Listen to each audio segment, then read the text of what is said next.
Should I introduce myself? Okay, I'm gonna start here.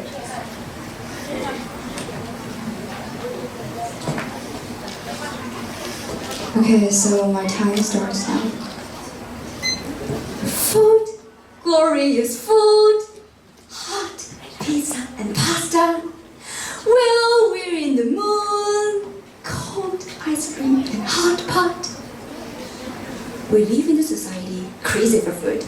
Shows on TV, pictures on Instagram. Some people even dream of working with delicious food every day. In order of a twist, we close our eyes and imagine a feast. The child labor can swallow bland and tasteless food.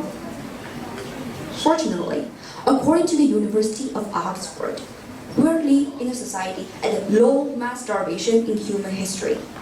We live not only with abundance, but also have various flavors and cuisines to choose from.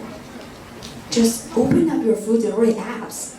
The world is at your fingertips. But in this highly contradictory world, no matter how much joy food brings to us, some people face food with a lot of pain and agony.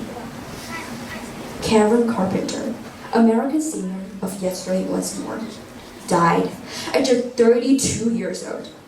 In the last moments of her life, she weighed just 80 pounds and suffered weird constipation, sleep deprivation, and syncope. Eventually, her life came to an end with acute heart attack. The cause of her death, anorexia nervosa.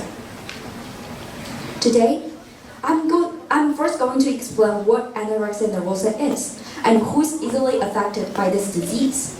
Then, I will introduce various campaigns that aim to help this group and why they may fail. Lastly, I hope I can help these campaigns improve based on my own experience.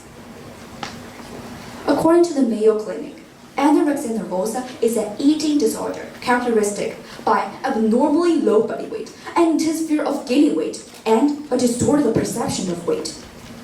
People with anorexia nervosa place a high value on controlling their weight and body perception. By using extreme efforts that tend to significantly interfere with their lives. Adolescents are the most easily to be affected by this terrible disease. 22 years old gymnast Christian Henrich from the United States, 21-year-old fashion model Anna Carolina from Brazil, and 18-year-old student Melody from China, all of us are victims of anorexia nervosa. And this list can go well beyond my end of speech. It is common for people to lose weight, right? We all want to fit into those gorgeous dresses, take a perfect high school photo, and leave a good impression on others. But these are not anorexia nervosa. Somebody's bone growth has been impaired so much that even weight restoration does not allow complete recovery. Others' nerves have been damaged so much, so affecting their brains and other body parts. Some girls permanently lost their chance of being a mother. Pregnant women are more likely to experience depression and have babies with extremely low birth weight and birth defects. People die for this as well. According to the National Association of Anorexia Nervosa, at least 8,766 people die as a direct result from anorexia nervosa.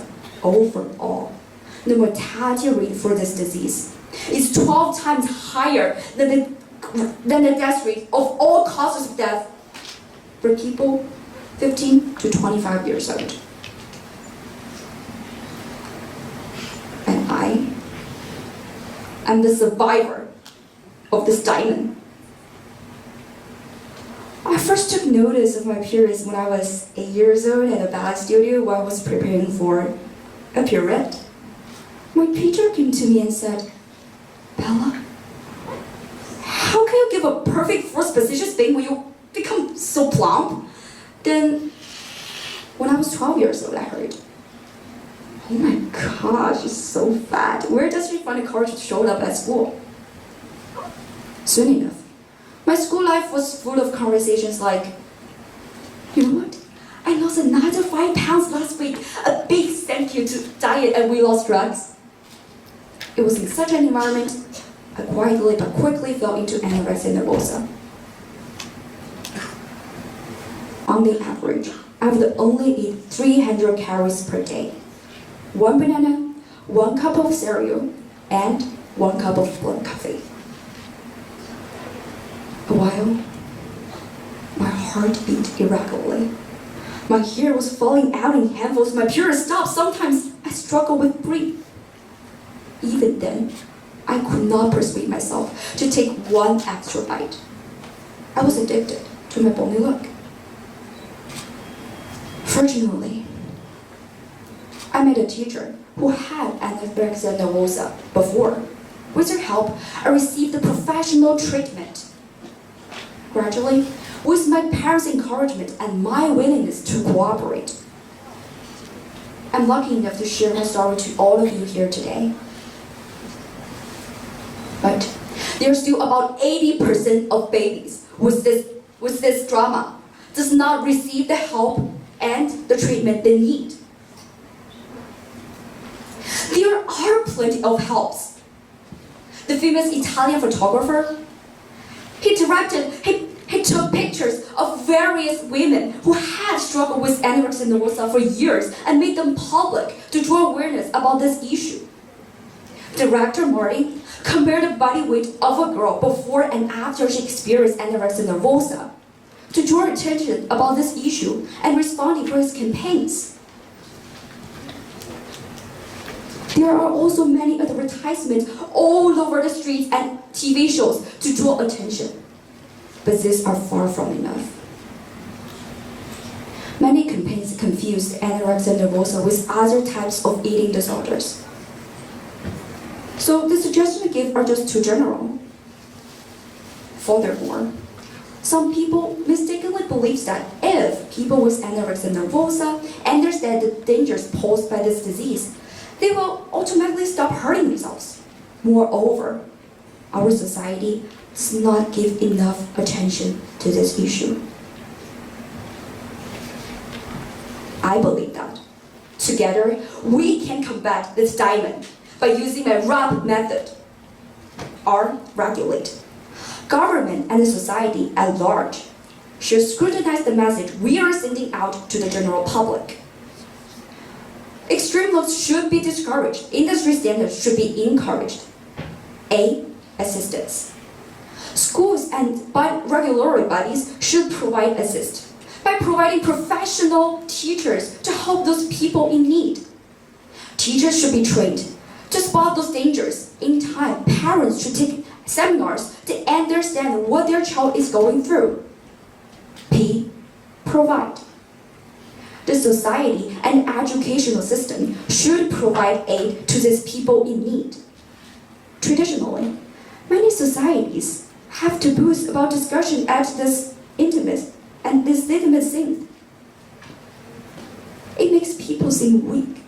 But avoid talking about these problems does not help those people in need. It only turns them to the entertainment outline that does not have the welfare of our future at heart. It is sad that people lost their joy in food. But it will be more sad if we normalize the problem and choose not to talk about it. Just as Coco Chanel once said, beauty is deep down in your heart. So, let's just squash those fears and silence. You define your own beauty.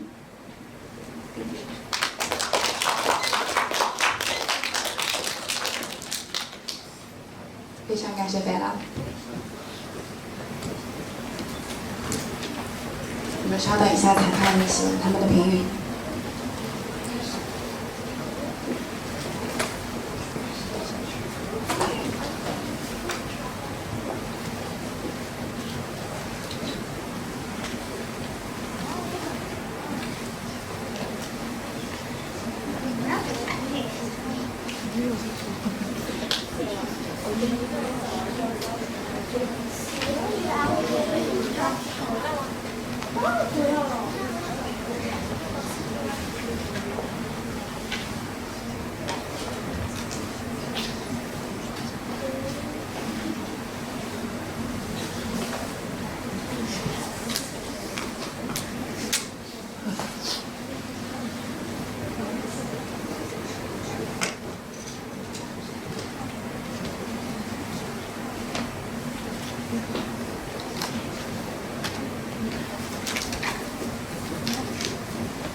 有请欧阳乐言同学上台演讲。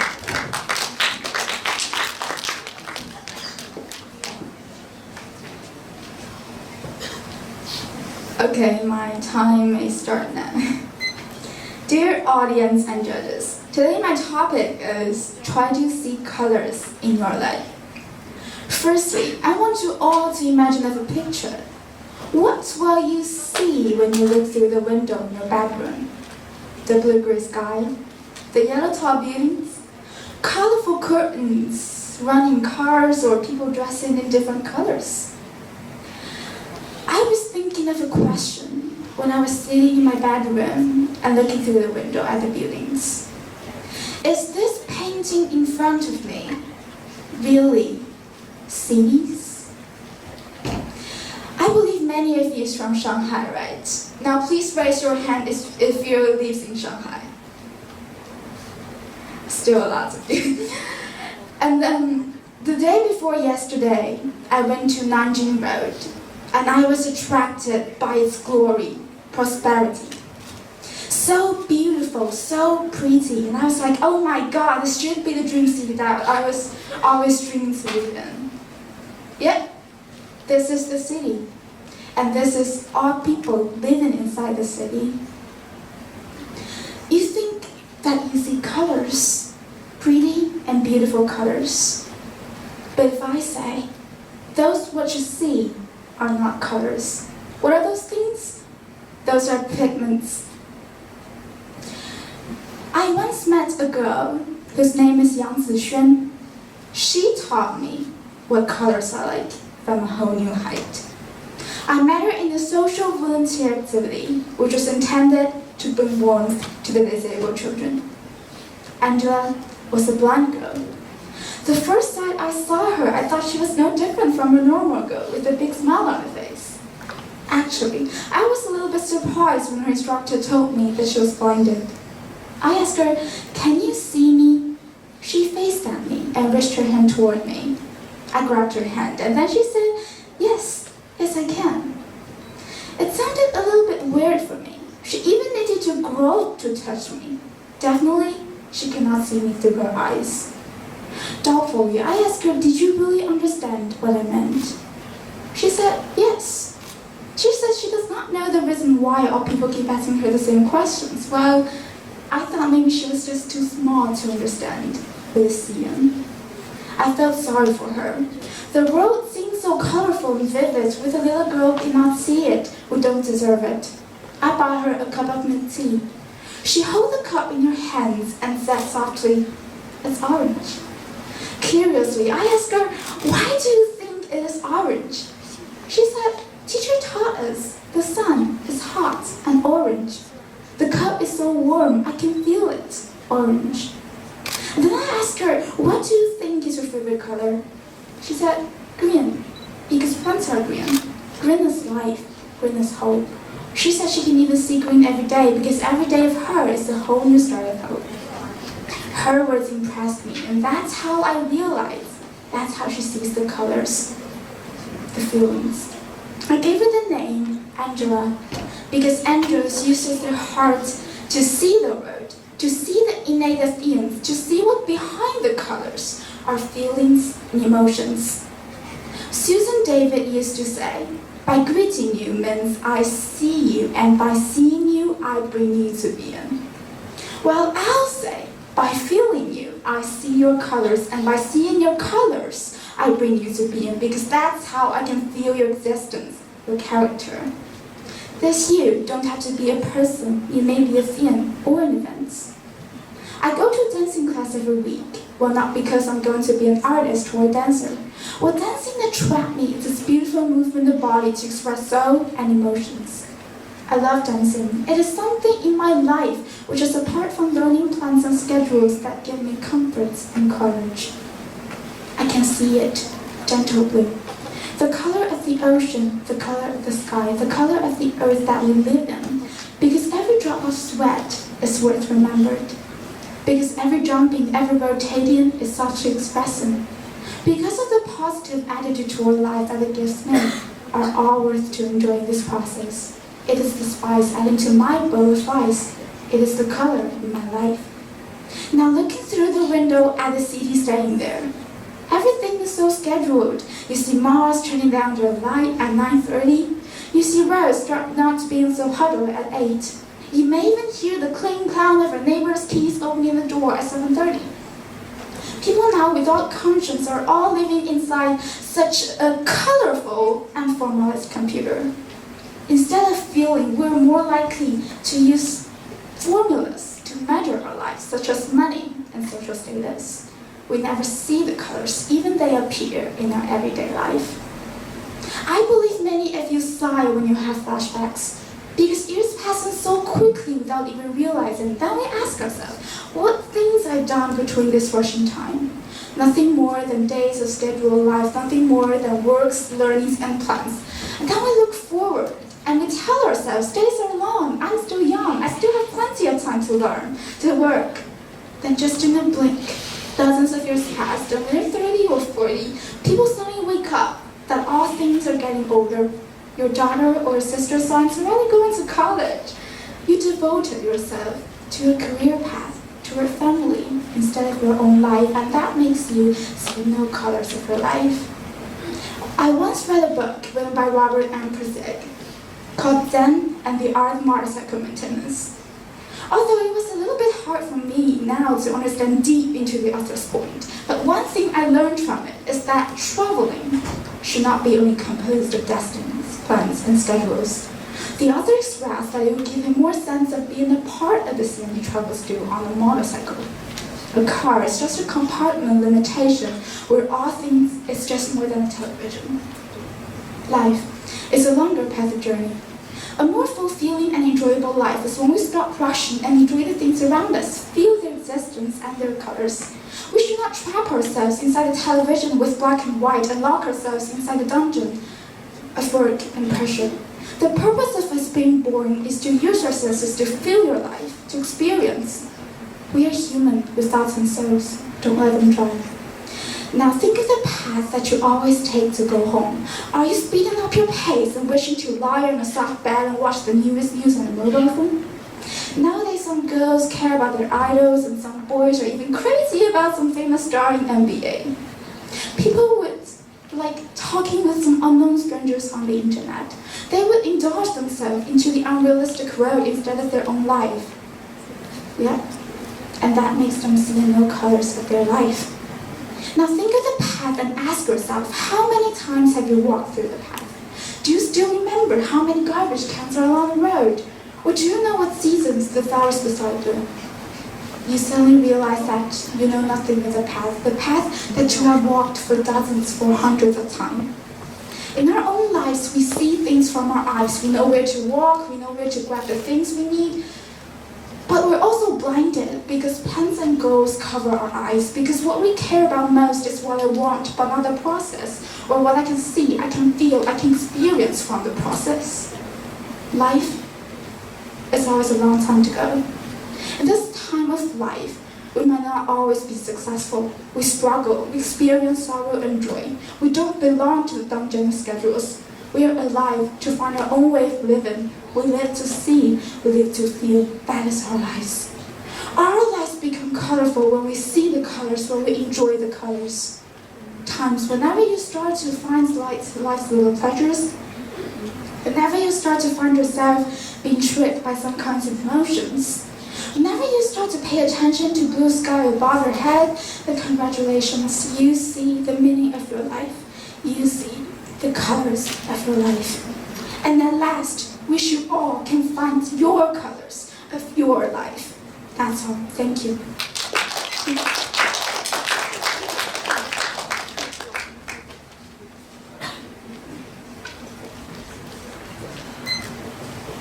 谢谢欧阳刚云同学。请下一位冯子月同学做好准备，我们给一点时间裁判来写评语，之后就将舞台给大人。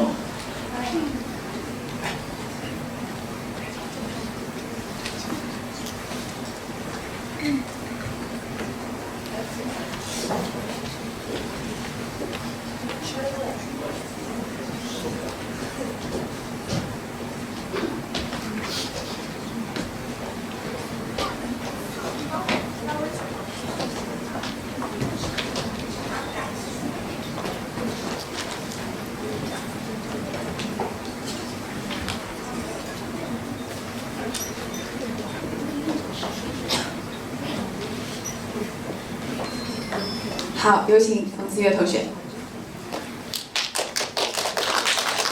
谢谢。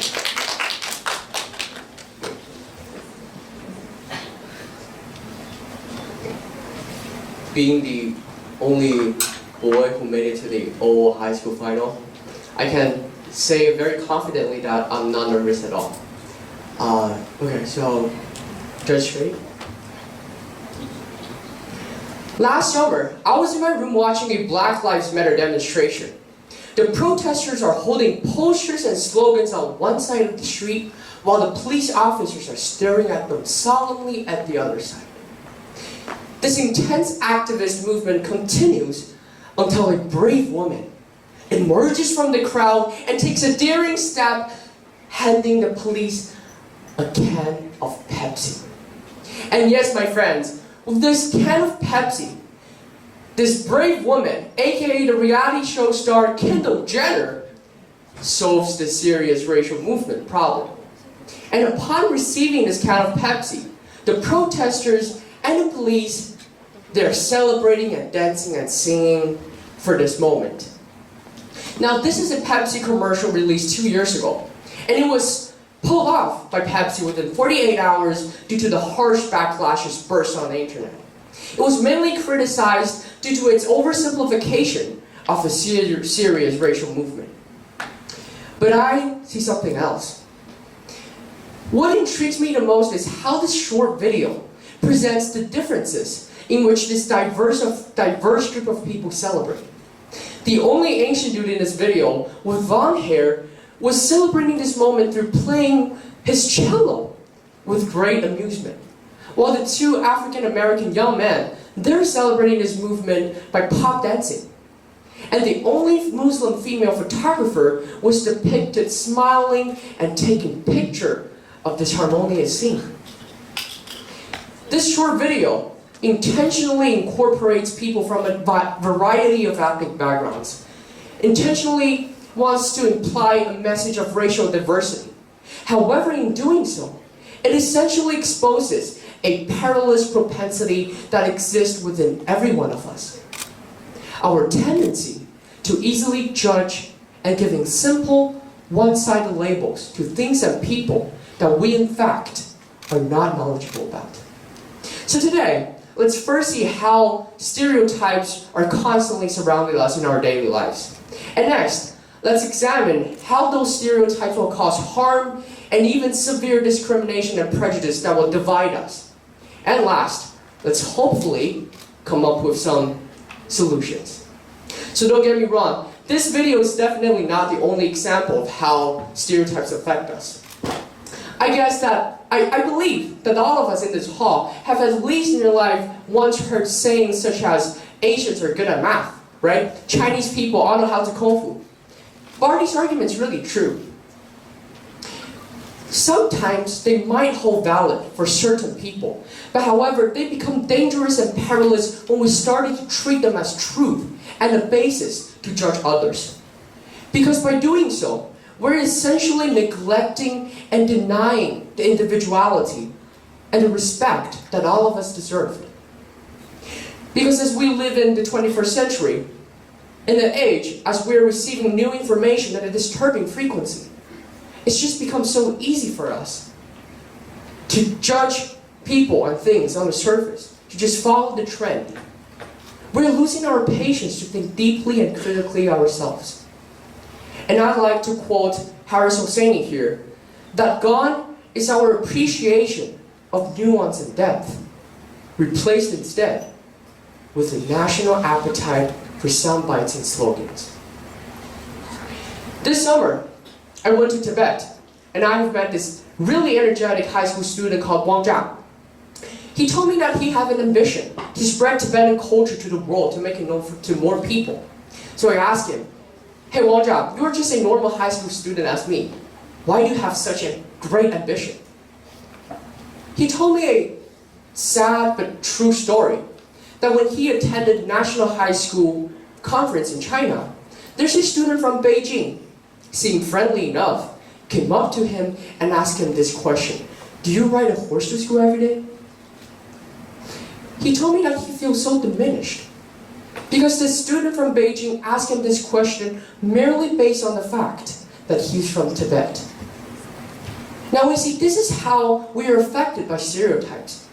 Sometimes even our superficial judgments didn't mean to harm anyone with malice. They're actually hurting their feelings. And as we see in the real world, there's no simple answer to questions. Things, people, and culture, they're filled with complexity. And judging them by simply giving a stereotype or label is a disrespect to the complexity and a disrespect to that individuality.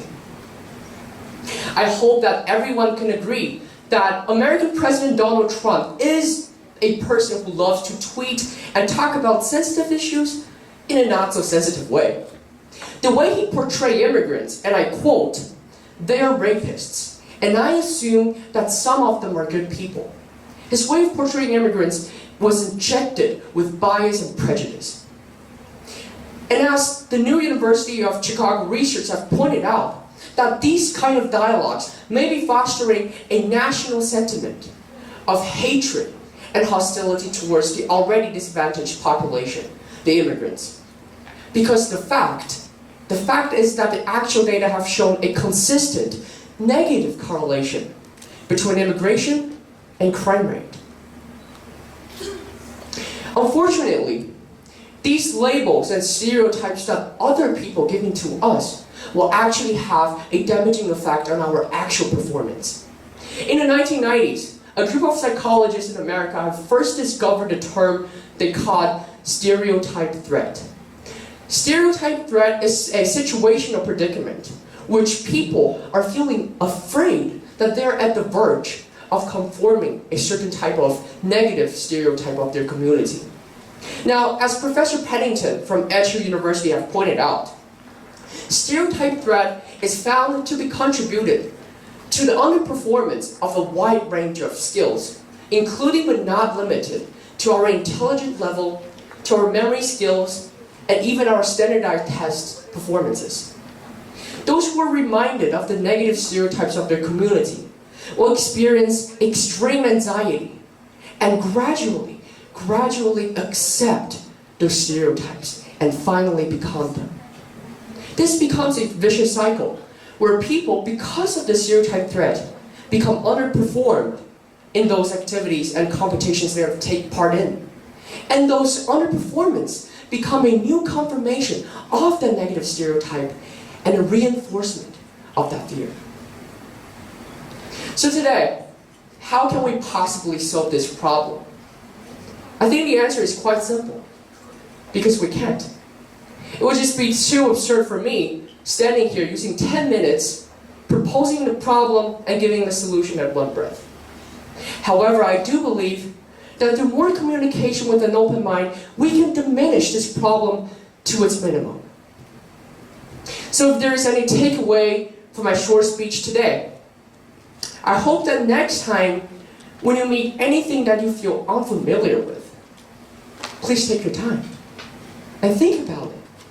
Ask yourself this: can this thing, this person, this culture, really be simply explained, simply represented by a pale stereotype? Thank you.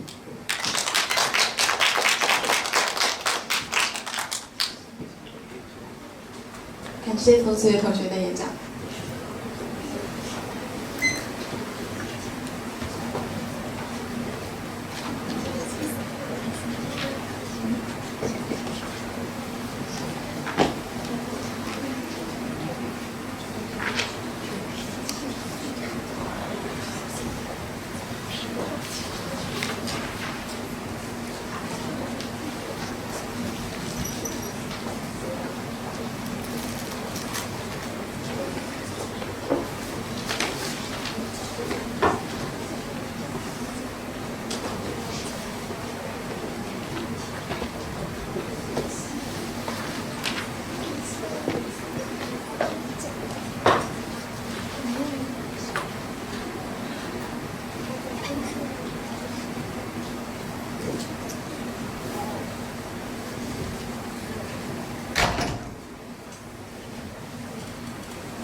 好，那接下来有请刚子涵同学在舞台上给他的演讲。谢谢。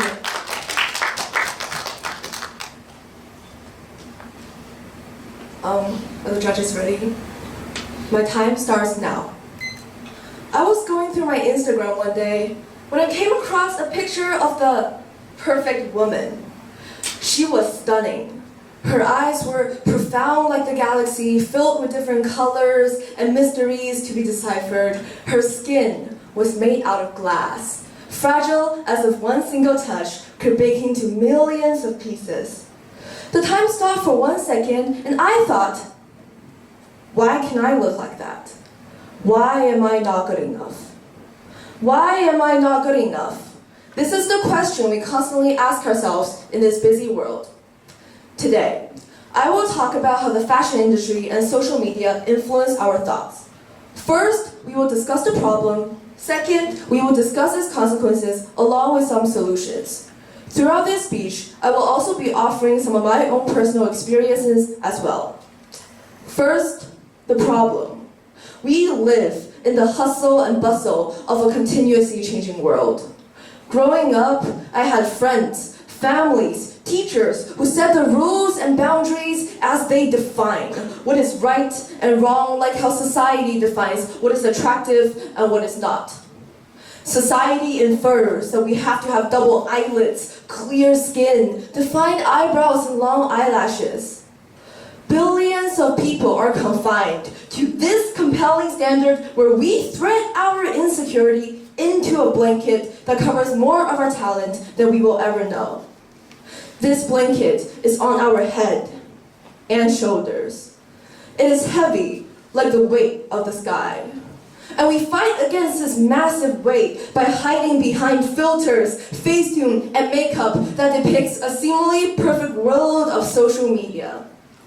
According to the article Inside the Secret World of Teens, published in 2015, a teenager checks their social media about 100 times a day. For those 100 times, we are exposed to heavy Facetune pictures and inhumane perfection. This exposure can bring deadly consequences that after every like, every post, every retweet, our self-esteem plummets deep, deep down. The so-called filters are stripping away our individuality, and once it is stripped away, we will look into the mirror and say to ourselves, whoa, who is this unfamiliar reflection? Because no matter how much makeup you wear, you will never be glorious like the celebrity in her precisely photoshopped picture. But it is in asking the question, who defines beauty, that we discover the cause of this problem. Who defines what we are? The domestic market value of fashion industry in the United States is $406 billion according to the global fashion industry statistics. People working in the fashion industry are so focused on their work and earning money that they fail to see the humanity under layers and layers and layers of problems we need to dissect. On social media platforms such as Instagram and TikTok, famous people are essentially being paid to use makeup and products from different brands. And it is not our desire that creates these products, but instead, it is these products that creates our desire. Foundation and concealer trigger the need to have smooth and clear skin. Mascara trigger the need to have long eyelashes. Lipstick trigger the need to have big and colorful lips. The more we view these famous celebrities comment and tweet about their looks, the more we are submerged in this false impression of beauty, the more we are controlled by this industry. The better they look, the worse we feel about how we look. Now, let's take a time machine back to 2017. Friends around me were starting to experiment with makeup, so I did as well. And I was confident for a while. I thought I was pretty under the layers and layers of makeup. Every day, when I come home from school, I would sit in front of my mirror, struggling to raise my hand, struggling to remove my makeup. Why? Why am I not good enough without makeup and disguise? When I was at sleepovers, I would be reluctant to take off my makeup. When I was playing badminton, I was scared that my foundation would fall with the big drops of sweat. Gradually, my grades dropped. I stopped painting, reading and writing. I stopped dreaming of all the different possibilities that lie in my future because I was confined in the world of beauty standards. But in my freshman year, I came to understand that people are indeed accepting and loving because I was surrounded by a group of supportive people. I came to understand that beauty can come in different shapes and forms because those who love you, love you. Of course, it is a gradual process where I started to wear a little bit less makeup every single day until I am proud to stand here true to myself. Just like what Sarah Kay has once said in her speech, if I should have a daughter, there is nothing more beautiful than the way the ocean refuses to stop kissing the shoreline no matter how many times it is sent away. We fall in love with the most insignificant things, like the flowers struggling against the wind, the falling leaves in autumn that dyes the world orange. What we have to understand is that perfection isn't beauty. The nature is imperfect. We are imperfect. We are designed to appreciate all the little fragments of beauty in this world of imperfection. But instead, we are so focused on the concept of beauty that we lose control over our body and we lose sight of our dreams. Now, one possible solution to this is to find a group of people who still call you gorgeous when you're drenched in sweat after a day of work. We are shaped by the people around us. It is interactions that bring us into life. We will never have one face that is appreciated by everyone, but we do have one face that defines individuality and diversity. Now, don't get me wrong. I am not saying that we should never wear makeup. As you can see, I am wearing makeup myself. I just want everyone to be able to express themselves freely and not to fit into the same box. There is so much talent under our blanket of insecurity that we are blind to see unless we lift it from our shoulders. What makes us glow is the dedication, the passion, and all the love that exists within us that makes us artists, writers, teachers, scientists, actors, or anyone we want to become. Today, I've talked about how the fashion industry and social media conspire to create impossible standards of beauty, damaging our self-esteem. By analyzing what those industries do and telling my own personal story, I have hoped to offer a different perspective regarding beauty and ourselves. So if you ever look into the mirror, struggling to raise your hands, struggling to remove your makeup, take a step back. Are you really on the search for a better self, or are you letting the social media define who you are?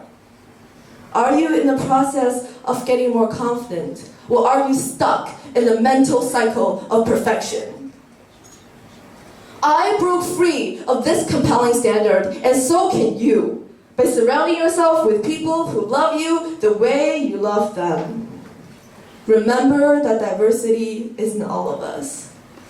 It is our confidence and individuality that brings about dreams and aspirations, creating the world you and I stand on today. Thank you. Thank you.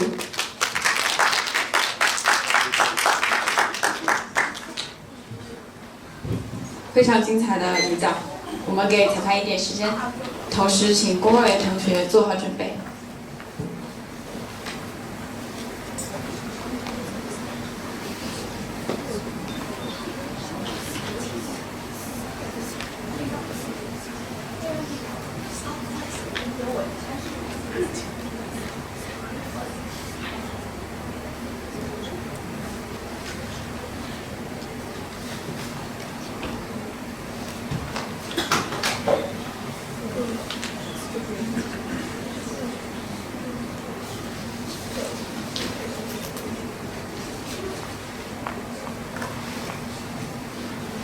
那下有请工位同学。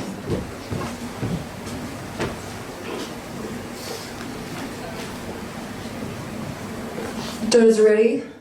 My time starts now. Have you ever felt anxious, embarrassed, or awkward in front of someone you really know? Have you ever made a joke but only got a few half-hearted laughs? Have you ever tried to start a conversation but it fizzled out and you had to endure a few minutes of awkward silence? Or have you ever just shared your own perspective and the conversation suddenly turned into a debate? I had experienced these in my life, and I think those who experience the situations are not only just me. There is a great piece in The Atlantic which was written by a high school teacher named Paul Barnwell, who gave his kids a communication project which is to speak on a specific subject without using notes. And he said this: I came to realize that conversational competence might be the single most overlooked skill we fail to teach. Kids spend hours engaging with ideas and each other through screens, but rarely do they have an opportunity to hone their interpersonal communication skills. It might sound like a funny question, but we have to ask ourselves, is there any 21st century skill more important than being able to sustain a coherent, confident conversation? Dating back to Western social occasions, we reached a consensus on the topic of a courteous conversation. You simply follow the advice of Henry Higgins and My Fair Lady, stick to the weather and your health.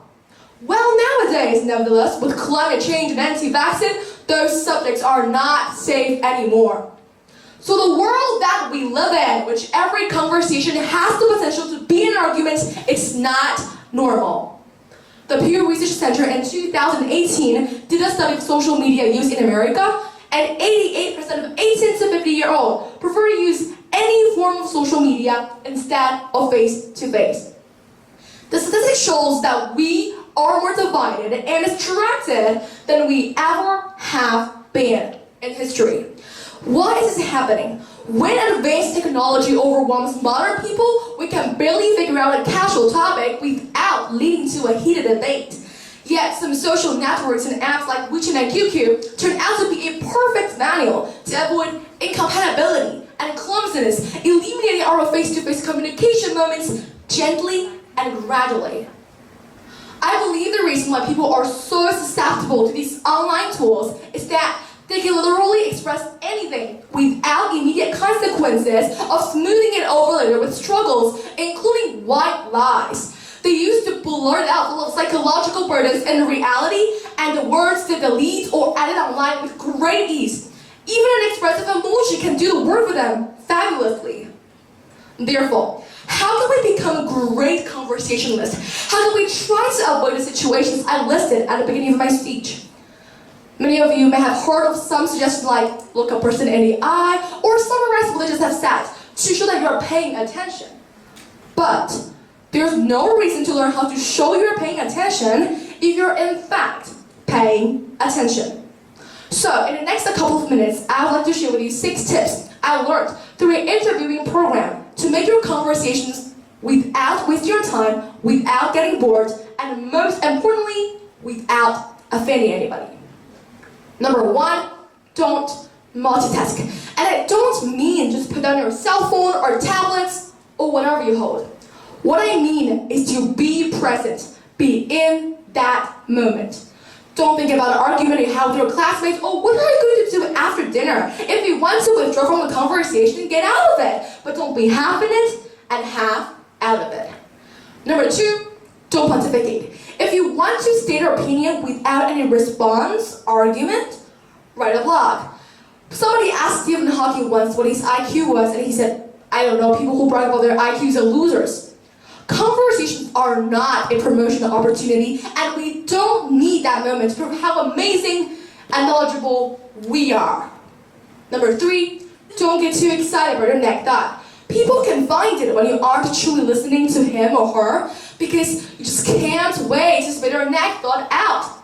Before they finish, you were already eager to tell them about an amazing experience you had.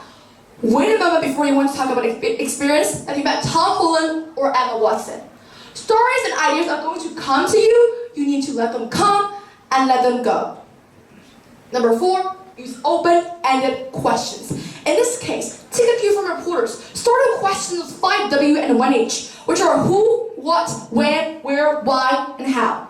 Let me give you an opposite example. If I ask you, was it enjoyable? You may answer yes or no. Why not motivate people to describe their emotions? They're the ones that understand them. Try asking them things like, how did that feel? Because they might begin a whole bunch of conversations afterwards. Number 5, be brief.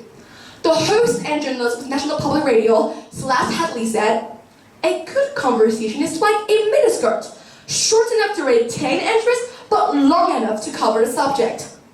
All of this boils down to the concept that I keep my mouth shut as often as possible, but I keep my mind open, and I'm always prepared to be amazed. Number 6, it is the last one and the most important one. Listen. I cannot tell you how many really eminent people have shared that listening is perhaps number 1 vital skill that you could develop. For example, Buddha said, if your mouth is open, you are not learning. And Calvin Coolidge, the 30th president in America, said, no man ever listens his way out of a job. The famous psychotherapist M. Scott Peck once said, true listening requires a setting aside of oneself, and sometimes that means setting aside your own personal opinion. Sensing this acceptance, the speaker will become less and less vulnerable and more likely to open up the inner recesses of his or her mind to the listener. So, a conversation requires a balance between speaking and listening, but somewhere along the way we lost that balance. Why can't we master this listening test? People tend to skip the part which fails to attract them because they want to be the center of attention. Stephen Covey, an expert on management, mentioned, most of us don't listen with the intent to understand, we listen with the intent to reply. So let me walk through my 6 skills once again.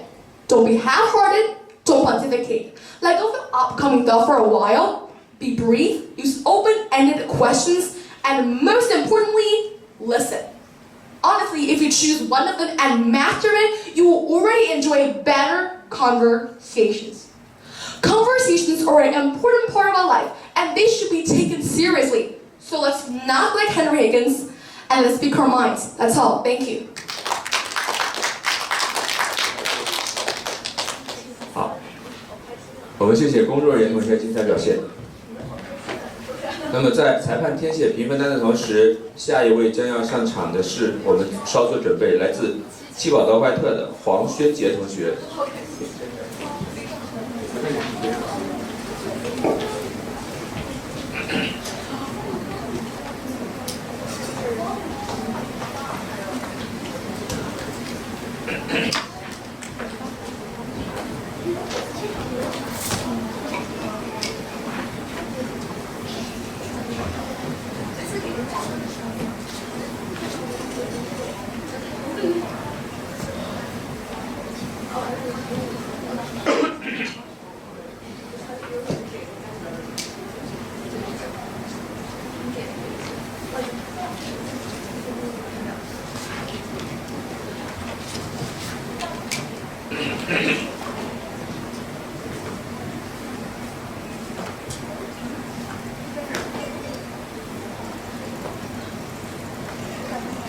好，我们掌声有请黄轩杰同学上台。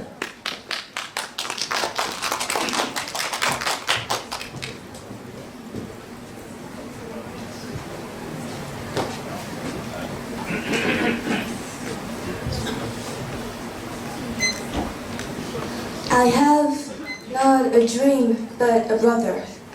He's 10 years old. Every day he has 3 pages of math exercise, 100 words to copy for 50 Chinese phrases, 2 English articles to memorize, 1 Chinese article to preview, 6 worksheets to complete, 2 for a subject, and 1 hour of learning musical instrument.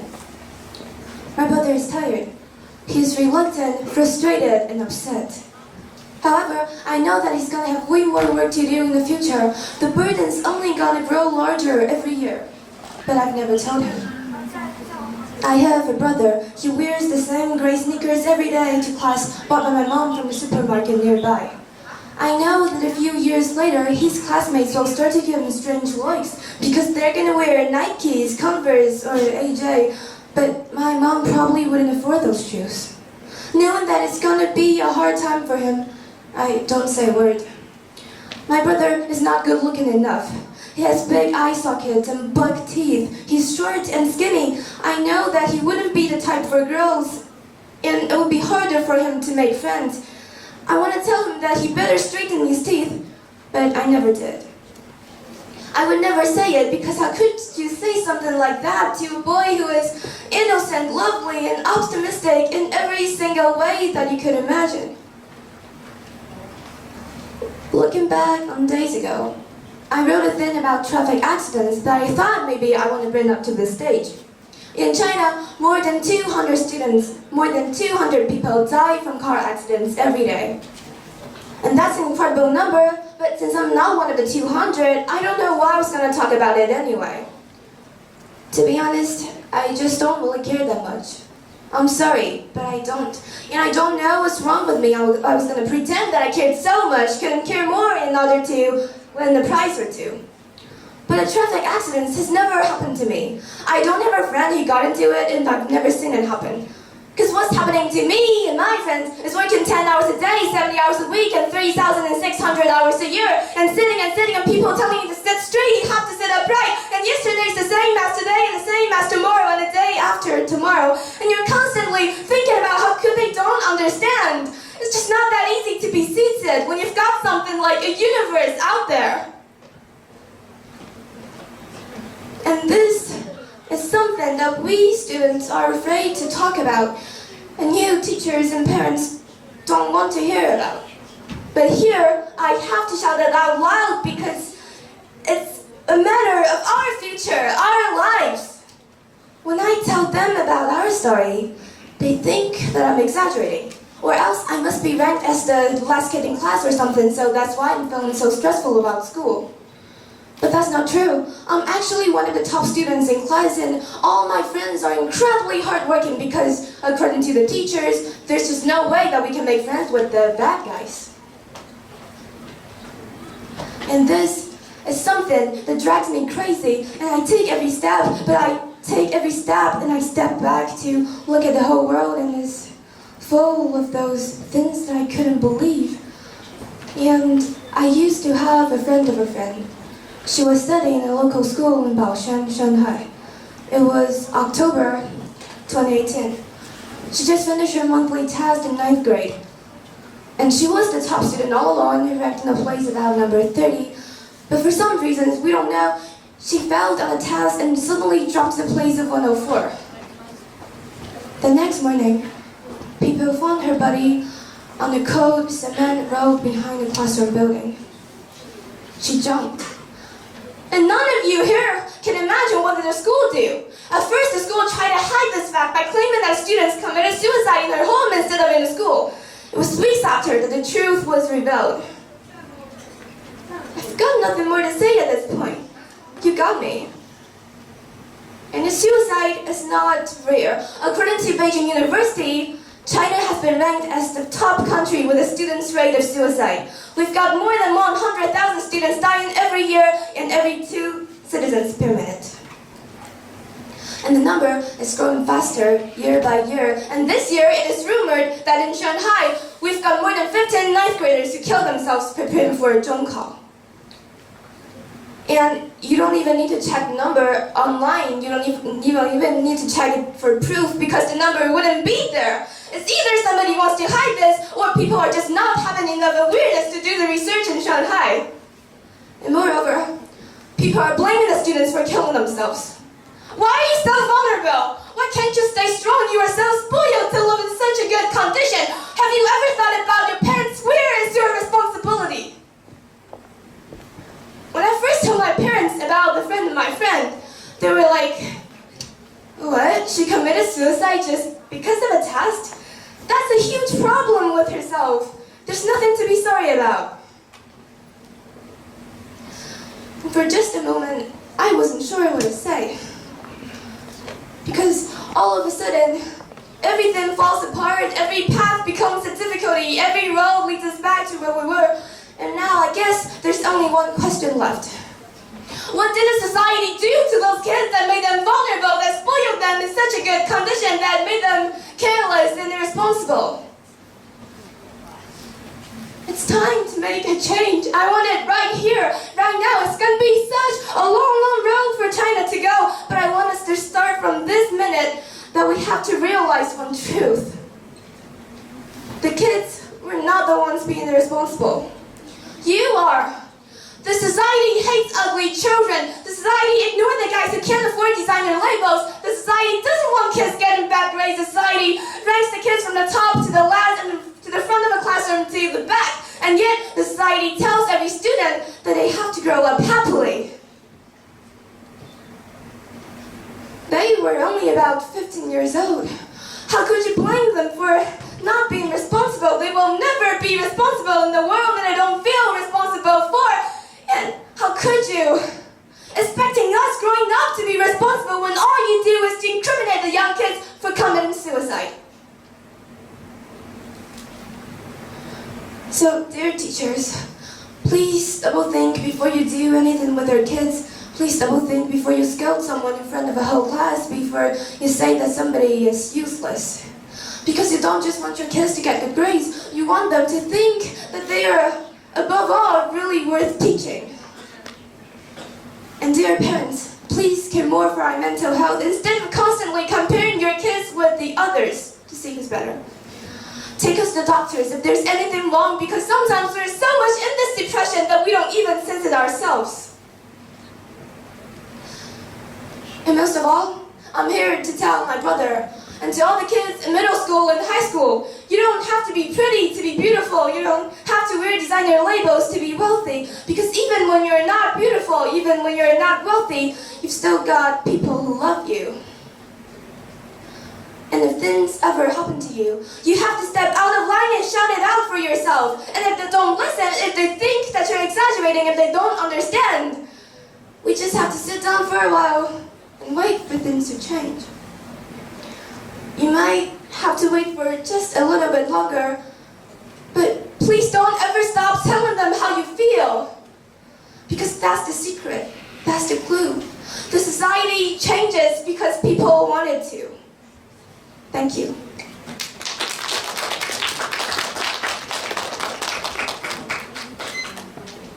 谢谢黄学杰同学。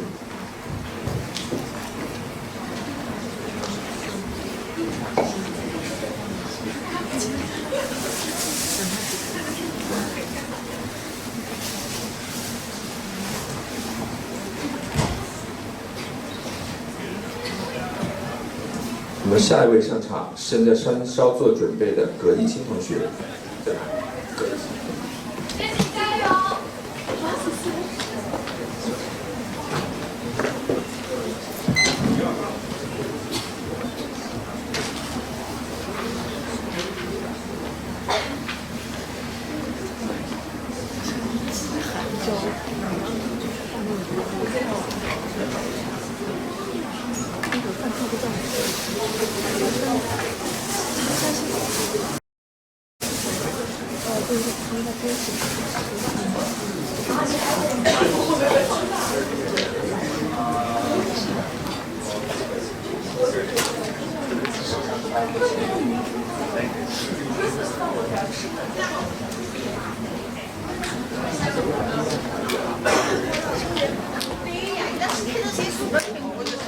我们有请下一位演讲选手，来自上海新河湾的葛一清同学上场。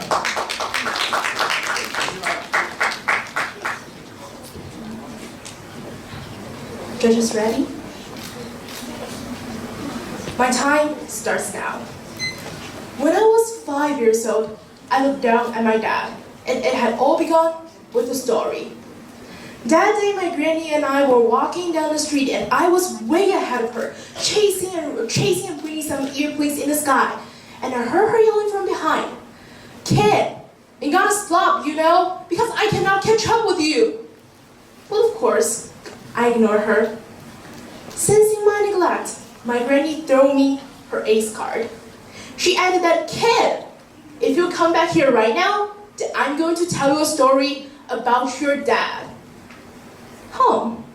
A story. A girl could not say no to a story, right? So I ran back to her, and the story for the day was about my dad's dream. So that was the first time I've told that my dad wanted to become a pilot once. But I was also told after he has passed all the body checks, all the examinations, for some reasons unknown, he just gave up and settled down as an ordinary spouse. I did not believe that because I could not think how came a man that is constantly telling me to have faith in yourself, to trust your future, to chase after your own dream is actually the man who gave up his dream himself. From that day on, my respect towards my dad was gone with the wind. A few weeks later, I was at home watching some TV some night, and suddenly I heard the doorbell ring. I went over there and I opened the door. Outside, there stood my dad. In the instant I saw his face, I knew that he was drunk. My dad did not even seem to notice my existence. He stumbled slowly to the bookcase, and his eyes ran through the uppermost shelf and finally located at the rightmost corner. I was standing behind him, getting on tiptoe to see what was he looking at, and I found out that he was looking at an airplane model. Slowly, my dad turned around and he walked towards me. He crouched down, looked me in the eyes, and he said, "Kid, you know, your dad used to want to travel all around this world, but now all this old man wants is to see his little girl grown up with his own eyes." The moonlight shone through the window and got reflected on his oily face, and his smell, which is the mixture of tobacco and alcohol, rushed straight into my nostril with each of his breath. But I saw more than that. I saw not a middle-aged obese guy, but a man who had given up his dream for his family. From that moment on, my dad, he was my hero. When I was 10 years old, my relationship with my mom was not that good. Because you know how it always turned out when a kid in puberty was crushed with a mom in climacteric. Trust me, it was a miracle that both of us are still living under the same roof. So one day after school, my mom picked me up, and on the way home, she attacked me with 10 minutes of daily verbal snitch until I just could hold it no more. So as soon as the car pulled off, I jumped right off it and I rushed into the home, leaving my mom saying behind that she needed to deal with some online meeting, so she would catch up with me about half an hour later. So I was waiting for the elevator. And I suddenly remembered that, oops, I have left my laptop on her car. So I have no other ways but to go and get it. The weird thing is, when I was approaching the car, I saw my mom not doing what she's supposed to be doing. But she was just sitting there, silently looking at her front, like a puppet. Except, puppets wouldn't have tears coming out of their eyes. I did not know what to do, so I followed my instinct. I ran straight back home and I threw myself in front of my dad and I asked him, "Dad, do you know what was going on with my mom lately? Because I just saw her crying in the car." My dad looked at me and he said, "Well, your mom feel like you're too young for this, but I think you deserve to know this." So 5 minutes later, I got the news that my mom has been suffering from major depression disorder for the past 20 years. That night after I went to bed, I heard my mom entering my room. I knew that my dad must have told him that I knew everything, and I knew that she knew I wasn't asleep. But neither of us talked. Finally, she spoke up, and she asked me a question. "Do you feel ashamed?" she asked. I did not get her at all, so I asked her back, ashamed of what? She fell silent for a few seconds, then she completed her question. "About having a sick mom," she said. "Do you feel ashamed about having a sick mom?"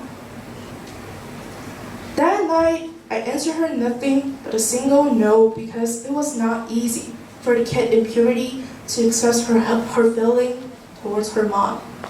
But deep inside, there was a voice getting stronger and stronger, and it was telling me, my mom, she was a tough lady, and she was my hero. When I was 15 years old, I lost one of my best friends due to a sudden heart attack. Her parents decided to throw her a special funeral. So after the memorial speech has been delivered, every attendant was given a balloon that we were supposed to let go as a way to deliver our blessing to the heaven. On her funeral, it was my right hand that was clutching to the balloon and it was shaking violently. But I just couldn't let it go. Now that I think back, I guess what I was feeling is that letting go of the balloon was like letting go of the life of my friend. It was an official recognition that my friend was gone. She was no longer with us. But eventually, I did manage to let it go because I do have something that I want my friend to know. I wanted her to know that everything she cared about here were fine because we were strong enough to recover from our loss, and we were strong enough to be our own hero. So the reason why I'm standing here today is to share with you guys my idea of hero and to call for you to be your own hero. Life does not always turn out as you wish. Sometimes you must give up your dream or deal with some nasty disease or even accept the loss of your dear ones. At such points, heroes are the ones who refuse to give up. They're the ones who see right through the cruel reality of life, but still choose to accept it with dignity and embrace it with a smile. Just as Romeo Roland has put it, there's only one type of heroism in this world: to see the world as it is and to love it. Thank you for listening.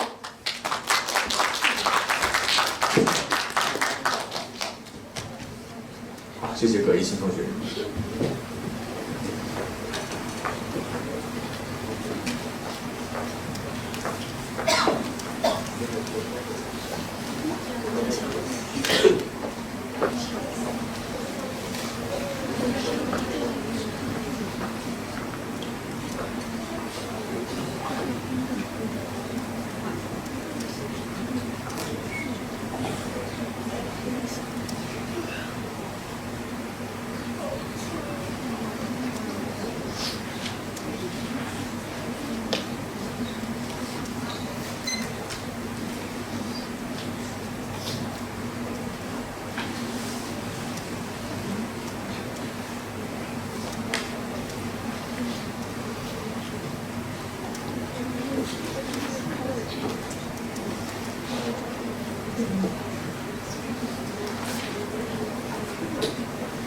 好的，接下来是我们今天高中原创演讲比赛最后一位的演讲选手，来自上海中学国际部的郭杰宇同学，有请。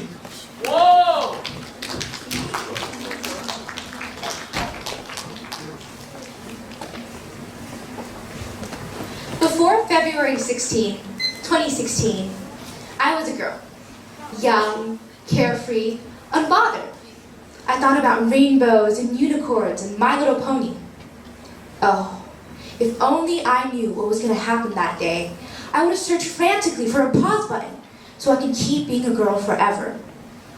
But on that fateful Wednesday, I woke up in a pool of my own blood. My head hurt, and I felt a penetrating pain in my stomach rippling through my body. My bed was stained crimson red, and so were my pants. Oh, what harrowing tragedy occurred! I got my first period. Instead of feeling proud, I was ashamed. I told myself that no one must know. In school, I never took out a pad in public. Instead, I would drag my very heavy book bag into the bathroom stall, lock it, and pray that nobody hears the dismaying shriek of plastic being ripped apart. When my friends talked about periods, I changed the conversation topic. In fact, it was not until 2 years later that I started admitting I got my first period. My reaction is not an uncommon one. To this very day, society still feels uncomfortable talking about a common phenomenon that happens to women all around the world. According to Sophie Laws, author of The Politics of Menstruation, hiding your period is considered a basis of conduct in society. Well, this basis of conduct can lead to an even more broad and far-reaching discrimination, known as menstruation stigma or period shame. What I did was an effect of this stigma, and according to research by Thinks, over 76% of women have done the same thing. I'm sure many in the audience can relate. Hiding your pads while walking to the bathroom. This culture of silence is so heavy and oppressing that, though not taught to, most women do the same. And that's my concern. So today, firstly, we will discuss how menstruation stigma can limit and punish women. Secondly, how they can damage the adolescent mind. And lastly, we will together search for a better solution. A few summers ago, my mom and I visited Taiwan, and we went near a Buddhist temple. She encouraged me to go in, but remained outside herself. I was intrigued and asked her why. She said it was because she was on her period, but that didn't answer any questions. Turns out, Buddhists believe that menstruating women are unclean, and they are therefore not allowed within temples. I was beyond shocked. What about those female monks who give up their prized hair and shave their heads bald just for the Buddha? Are they not allowed within their very own homes for a week, a month? Menstruation stigma can severely limit women's access to important things in life, like worship or even a clean bed to sleep in. It's like the Buddha is telling you, hey, we appreciate your devotion for 25 days a month, but when it's those 5 days, get out. These religious and social norms are punishing women for something they have no control over, their periods. There's an even more shocking Nepali tradition called the chapati. CNN journalist Jesse Young reports that in this now illegal tradition, women are banished into tiny menstruation huts on their period. Imagine spending your sick, uncomfortable days, no, not in the comfort of your own bed, but in a tiny mud hut that leaks rain and has snakes. What society is doing is punishing women. Let me draw a parallel. Does anybody have a younger sibling here? When they do something wrong, do your parents punish them by making them leave the TV room or the family room? You see the parallel now? Society is punishing women by making them leave their house or stop observing their religion. But this time, they've done nothing wrong. They cannot control their menstruation. But this is China, you might say. It's a progressive country. Women are not banished into huts here. Yes, that's true. But menstruation stigma can also lurk in something invisible, something right under your nose: social oppression. During the 2016 Summer Olympics, swimmer Fu Yuanhui gathered a lot of attention by telling the media she was swimming on her period. While some celebrated her for breaking the taboo, others felt otherwise. A comment on Weibo said, "Look at this unmarried young girl telling the public about her period. This private, obscene matter should not be discussed by any educated girl." Many agreed. It's a shame. Every single day, girls go out and do amazing things on their cycle. We shouldn't have to suffer in silence. Instead, we should be celebrated. Don't we all have a right to speak about our experiences without being shushed, without being judged? Another way menstruation stigma can damage the adolescent mind is through hints that periods are embarrassing. According to research by Thinks, over 63% of women don't even use the word period or menstruation, instead opting for euphemisms like that time of the month or Shark Week, or commonly in China, 大姨妈. This tells society that, oh, periods are so embarrassing, it can't be directly mentioned. It can only be mentioned by euphemism. My friends and I have our very own nickname for it, which is blue. This way, we can say code blue without anybody judging us. But that's when I realized I have a hand in causing menstruation stigma, because silence sends a deafening message to young girls. When society refuses to even mention the word menstruation, let alone talk about it, it tells girls that, oh, menstruation is embarrassing and shameful. And that is exactly how they will feel when they get their first cycle. Embarrassed, shameful, and full of self-hatred. I'm sure we all love someone who menstruates, and I'm certain we do not want them to feel that way. I have avoided talking about my period for 4 years, and I'm done. If we allow menstruation stigma to keep existing, millions more girls will fall victim to believing they should be apologetic for nature. So what's one way everybody in the audience can help make a difference? By starting a conversation. When we start a conversation with young girls and also boys, they can realize, oh, menstruation is nature. There's nothing to be embarrassed about. It just happens. The first step you and I can take is to initiate an open and honest discussions, whether to our peers or younger siblings. Girls, you don't have to be afraid to take out a pad in public, and you don't have to use a code name. And boys, don't be scared to ask a girl if she feels okay. Now, like all things, doing it is easier said than done. Every girl knows how it feels when your friends ask, why aren't you swimming with us? Or, hey, why can't you come hang out? But I've made a few steps. I've stopped using code names. I've stopped actively avoiding telling people I'm on my period. And guess what? Nobody judged.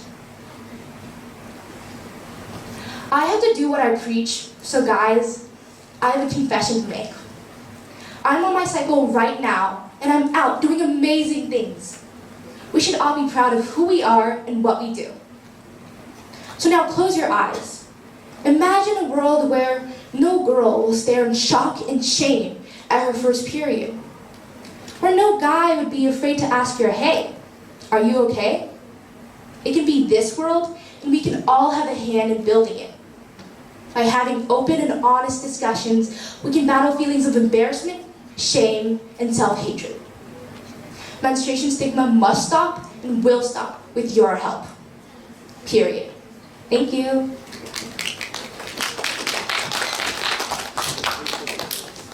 好，谢谢郭洁宇同学以及以上全部的8